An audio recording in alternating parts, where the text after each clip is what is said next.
Fala galera, no vídeo de hoje falar sobre o governo de Dom Pedro II, os aspectos políticos e econômicos do apogeu do segundo reinado. Desde já te peço, se você gostar do vídeo dá um like, se inscreve no canal, compartilha com os amigos e ativa a notificação para que você possa estar por dentro de tudo que acontece no nosso canal assim que sair qualquer vídeo. Confere aí!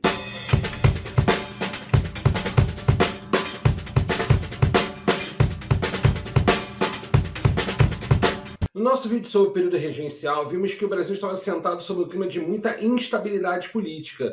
E aí, no segundo reinado, percebemos que a estabilidade política é a grande característica desse momento.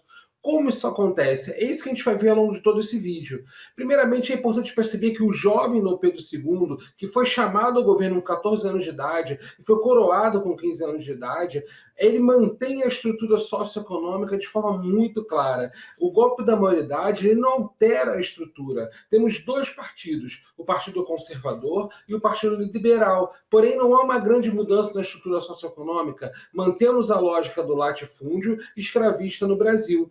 Então, nesse sentido, se mantém as elites no seu tradicional lugar, sem fazer grandes transformações sociais. Mesmo sendo muito jovem, ao longo de todo o seu governo, quando ele envelheceu, Dom Pedro II soube fazer uma grande política de conciliação. Em troca de cargos e verbas no seu governo, ele mantém o controle sobre os dois partidos, garantindo o apoio dos dois. Ora governava com liberais, ora governava com conservadores e mantinha essa estrutura. Todo o poder em suas mãos, bem diferente do seu pai, Dom Pedro I, que lá no primeiro reinado escolheu um partido, o Partido Português, e por isso teve que enfrentar a oposição do Partido Brasileiro. Aqui não, Dom Pedro II tinha os dois partidos nas suas mãos e governava acima deles. E nessa lógica de ora agradar um, ora agradar outro, um dos cargos utilizados era o cargo de primeiro-ministro. Aqui no Brasil funcionava uma coisa chamada parlamentarismo às avessas. O que seria isso? Ao contrário do parlamentarismo tradicional, como por exemplo da Inglaterra, onde a rainha é chefe de Estado, mas não é chefe de governo, afinal de contas quem governa na Inglaterra é o primeiro-ministro,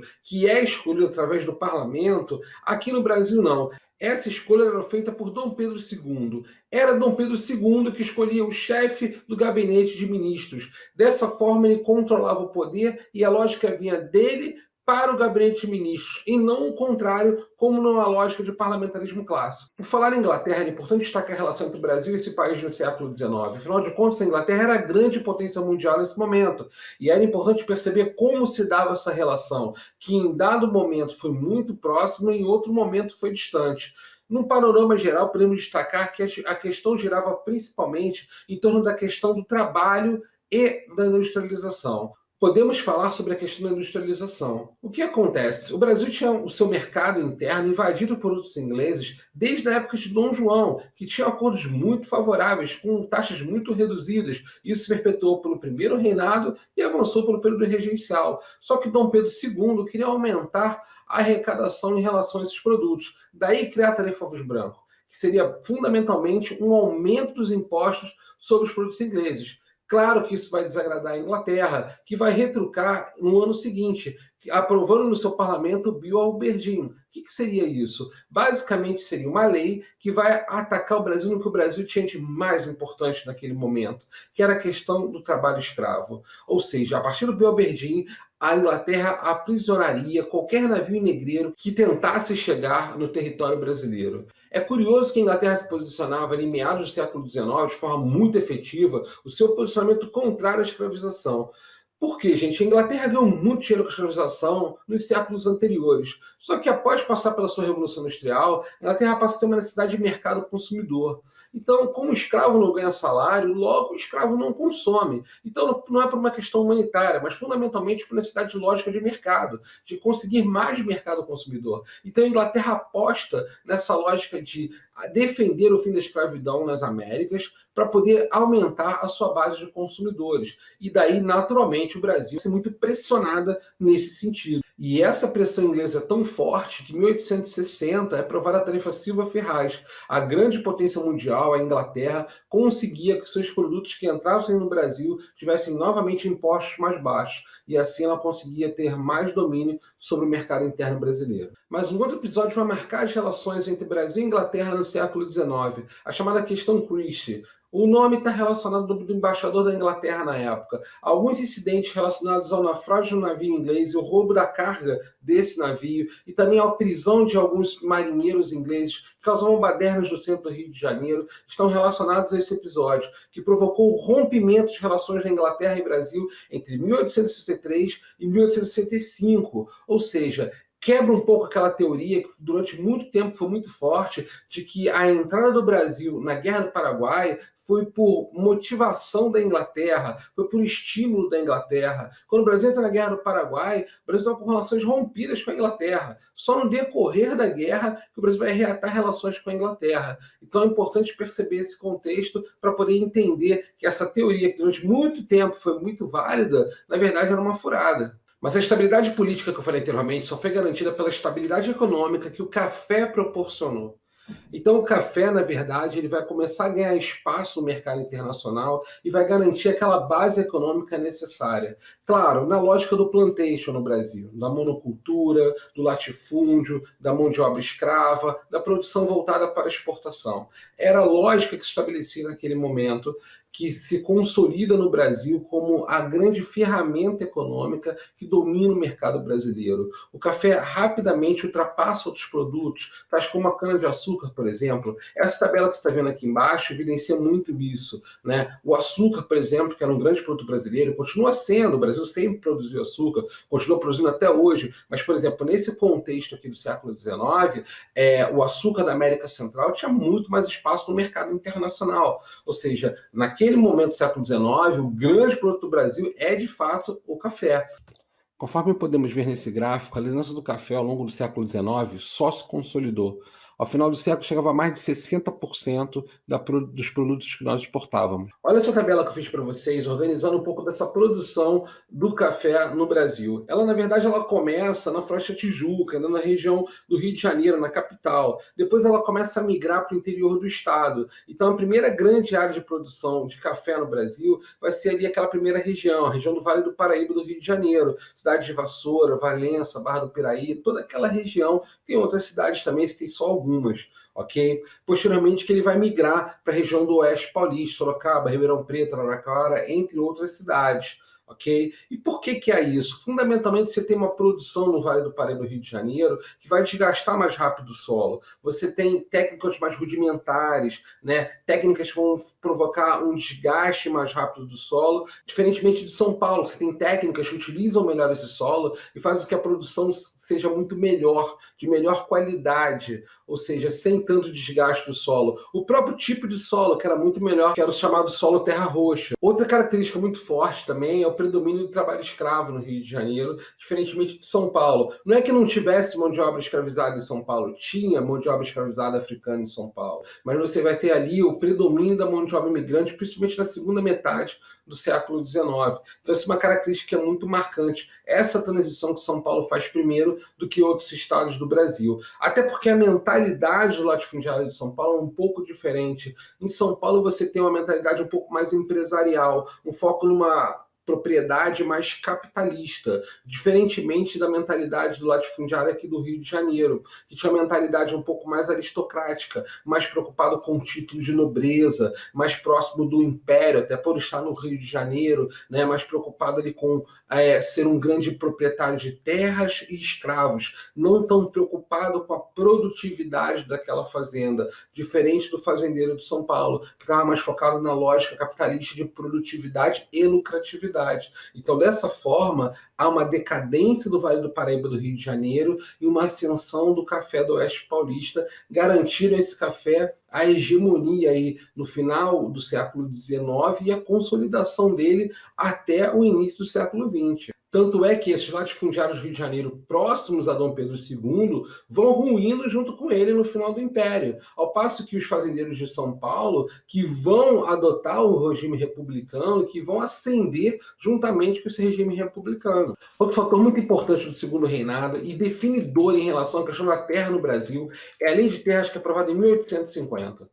Fundamentalmente, a lei de terras estabelecia que a terra, a partir daquele momento, deveria ser comprada e registrada em cartório. Ela acabava com uma lógica de ocupação da terra que era propriedade pública. Então, dessa forma, só conseguiria adquirir terras quem tivesse recursos para comprá-la e legalizá-la no cartório. Obviamente, só quem conseguia fazer isso eram as pessoas que já tinham terras e muito dinheiro. Ou seja, a possibilidade que pessoas pobres conseguissem adquirir terras era muito mais difícil. Era mais uma lei que reforçou a concentração fundiária no Brasil. A gente não pode esquecer nunca que o Brasil é um país que é fundado no latifúndio. A primeira forma de organizar terra nesse país foi capitanias hereditárias, foi pegar esse território e dividir em faixas de terras imensas, depois a divisão em seis marias, que eram lotes gigantescos. Então o latifúndio, ele está na nossa história, e a lei de terras é mais um capítulo dessa história de concentração de terras no Brasil. Então, famílias que moravam há muito tempo em determinadas terras, de uma hora para outra eram expulsas dessas terras, porque chegavam um latifundiário com um documento dizendo: sai daqui, agora essa terra é minha, eu tenho um documento dizendo que ela é minha.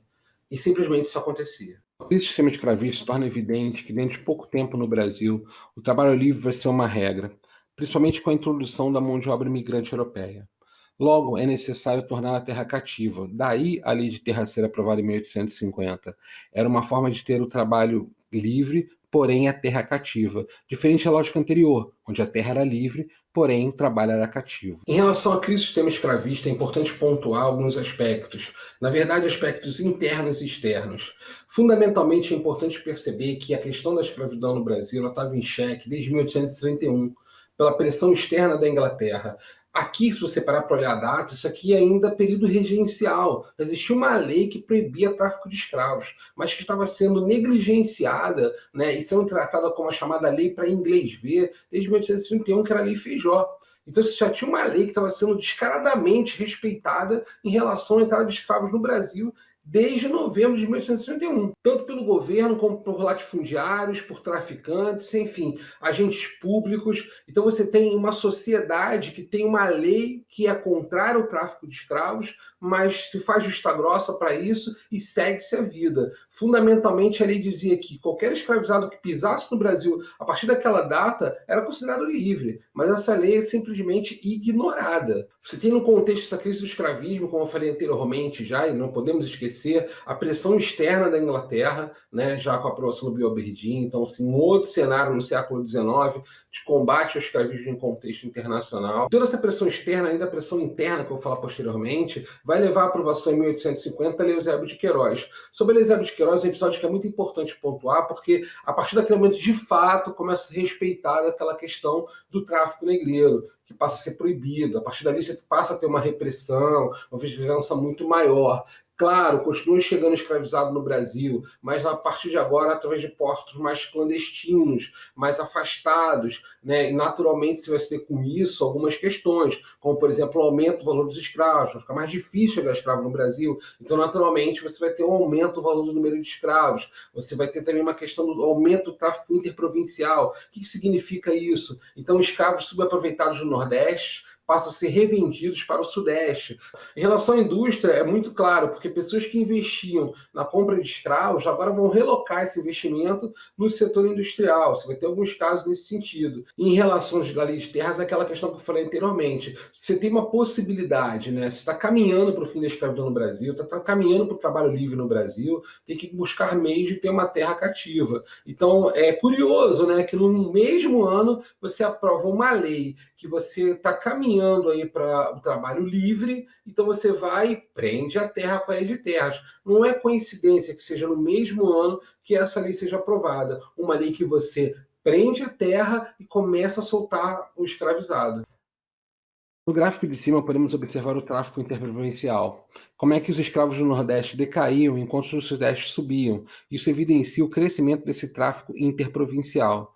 Abaixo podemos observar como é que, logo antes da aprovação da Lei Eusébio de Queiroz, em 1850, há um crescimento anormal da chegada de escravos africanos no Brasil. Na iminência da aprovação de uma lei que acabaria com o tráfico de escravos, então há uma grande corrida por escravos nos anos anteriores. Esse gráfico evidencia o crescimento da mão de obra imigrante para o Brasil, principalmente a partir da década de 1870. Isso coincide justamente com o momento de unificação italiana e alemã, momento de guerras, conflitos nesses dois países e pobreza, fazendo com que muitos desses cidadãos migrassem para regiões da América, tais como Brasil e Estados Unidos. Nessa imagem podemos ver em milhares os números de imigrantes europeus que chegaram no Brasil nesse período do século XIX. Portugueses, por motivos óbvios, até por função da colonização, sempre chegaram muitos portugueses no Brasil, mas temos aí um grande número de italianos e de alemães, em função daqueles processos de unificação, conforme explicados anteriormente. Também de espanhóis, já que a Espanha naquele momento também passava por momentos difíceis economicamente, e outras nacionalidades também que chegavam ao Brasil naquele momento. Curioso destacar que a primeira grande leva de asiáticos só vai chegar no Brasil na primeira década do século XX, japoneses. Olha outro esqueminha que eu montei para vocês aqui, para poder mostrar aqui basicamente as duas formas de introdução da mão de obra imigrante europeia aqui no Brasil. O primeiro sistema que você está vendo ali em cima se chama de parceria. Como você pode estar vendo aí, fracassou, não deu certo. Diferentemente do sistema de colonato, que acabou dando certo. Qual foi o problema do sistema de parceria? Fundamentalmente porque o imigrante ele já saía lá da Europa com dívidas. Fundamentalmente é um sistema onde se fazia uma propaganda de que esse imigrante chegaria aqui no Brasil e, como o próprio nome diz, seria uma parceria entre o fazendeiro e esse imigrante, só que, na verdade, o que acontecia? Assim que esse imigrante chegava aqui, ele tinha que pagar pela moradia, ele tinha que pagar pela terra que ele estava adquirindo, ele tinha que pagar pelos alimentos, pelas ferramentas de trabalho, ou seja, ele já chegava endividado, a passagem da Europa, ou seja, tudo isso estava anotadinho no caderno do fazendeiro, ou seja, a primeira colheita dele estava totalmente comprometida, não só com a primeira, como a segunda, a terceira, e aquele imigrante só ia acumulando dívidas. Então, assim, virava uma situação basicamente uma escravidão por dívidas, num contexto onde os próprios governos de países como, por exemplo, a Alemanha e a Itália, chegaram ao ponto de até proibir a vinda de imigrantes para o Brasil. Então, realmente, você tem um problema muito sério no sistema de parceria. Teve que ter intervenção estatal ali, ou seja, o apoio do governo de São Paulo, custeando parte dessa vinda de imigrantes para o Brasil, para que a coisa funcionasse. Só quando, por exemplo, o governo de São Paulo começou a garantir ali um valor mínimo de salário, um valor fixo ali para esse imigrante vir para o Brasil, pagando um salário fixo para ele, que a coisa começa a funcionar com essa subvenção do Estado, que aí começa a funcionar essa imigração, e aí sim, essa introdução de mão de obra imigrante europeia começa a funcionar já no final do século XIX. E nesse contexto predominantemente agrícola, temos nesse momento um chamado surto industrial no século XIX. Sim, sem dúvida, o Brasil não ia passar ao longe do contexto de segunda revolução industrial que está acontecendo pelo mundo inteiro. Vamos ter alguns reflexos aqui. Claro que é uma conjuntura interna favorável também. Você tem a questão da tarifa de branco, ainda em meados do século XIX, que abaixou os impostos dos produtos ingleses, mesmo que momentaneamente. Você tem essa questão do fim do tráfico negreiro, que faz com que capitais sejam direcionados para esse setor industrial naquele momento. Você tem o desenvolvimento dos meios de comunicação, que faz com que os navios se tornem mais rápidos. Você tem o telégrafo naquele momento melhorando as comunicações, facilitando o comércio nesse sentido. Um país tão grande como o Brasil necessitava muito de meios de comunicação e transporte mais eficientes para poder desenvolver melhor a indústria. E aí, nesse momento, tem o surgimento de várias empresas, fábricas, indústrias, bancos, seguradoras. Cito vários exemplos aqui embaixo para que você possa ver que você tem um cenário industrial acontecendo no Brasil, claro que em pequena escala se comparado com o setor agrícola. Mas temos sim o crescimento de alguns centros urbanos no Sudeste, como Rio, São Paulo. Temos cidades do Nordeste, como Salvador, Recife, né, que vão crescer naquele momento e vão ter um desenvolvimento nesse sentido. Falando em crescimento industrial, não posso deixar de falar de Irineu Evangelista de Souza, o chamado Barão de Mauá. O Mauá é um indivíduo que vai ser talvez o maior empresário do Brasil no século XIX. Certamente esse indivíduo fez grandes investimentos de uma magnitude inimaginável naquele momento. Aí eu listei apenas algumas das grandes realizações dele nesse período do século XIX. Por exemplo, ele construiu um estaleiro, né, uma fábrica de navios. A primeira ferrovia brasileira também foi obra do Barão de Mauá, a reabertura do Banco do Brasil, que havia sido quebrado quando a família real foi embora para Portugal, lá em 1821. Ele tinha seu próprio banco, o Banco Mauá. Você via o nível de riqueza desse indivíduo. ele criou o seu próprio banco. A iluminação a gás da cidade do Rio de Janeiro, por exemplo, estava por conta dele, ele tinha uma fundição. Eu falo em comunicação, ele vai fazer o primeiro cabo submarino ligando o Brasil à Europa. Você imagina o custo de uma operação dessa, principalmente no século XIX. Então ele faz essa primeira comunicação que serve inicialmente para uma comunicação telegráfica entre o Brasil e a Europa naquele momento. Então, assim, o Barão de Mauá é um grande empreendedor, né, mas que infelizmente vai estar num cenário que vai levar ele, depois de algumas décadas de muito sucesso, à falência. Apesar de ser amigo de Dom Pedro II e ter boas relações no governo, o Mauá era muito pressionado pela própria concorrência inglesa. Apesar de ter uma trajetória próxima dos ingleses, afinal de contas, ele, que era órfão e trabalhou para ingleses a sua vida toda, desde que era um simples mensageiro, né, ele vai ter sofrer a pressão das empresas inglesas que queriam disputar com ele aqui dentro do Brasil. O governo brasileiro, em 1860, quando pressionado pela Inglaterra, novamente abaixa os impostos para os ingleses, prejudica muito o Mauá, e a própria aposta que o Mauá faz no mercado sul-americano, que no contexto da Guerra do Paraguai acabaram prejudicando ele muito mais do que ajudando, né? Fora próprias sabotagens. Quando eu falo sabotagem é real, teve incêndio criminoso em algumas fábricas do Mauá. E esse gráfico também evidencia muita coisa para a gente, né? O contexto que o Mauá estava inserido. O Mauá estava inserido num país que era 80% agrícola. Então, naturalmente, uma pessoa que, como ele, que investia fundamentalmente no setor industrial, né, e de serviços, teria grande dificuldade em atuar no Brasil. E, de fato, toda essa conjuntura acabou levando ele à falência, né? Ele não foi para a pobreza, mas foi à falência, né? E tendo esse cenário. Mas foi o grande empreendedor industrial do século XIX.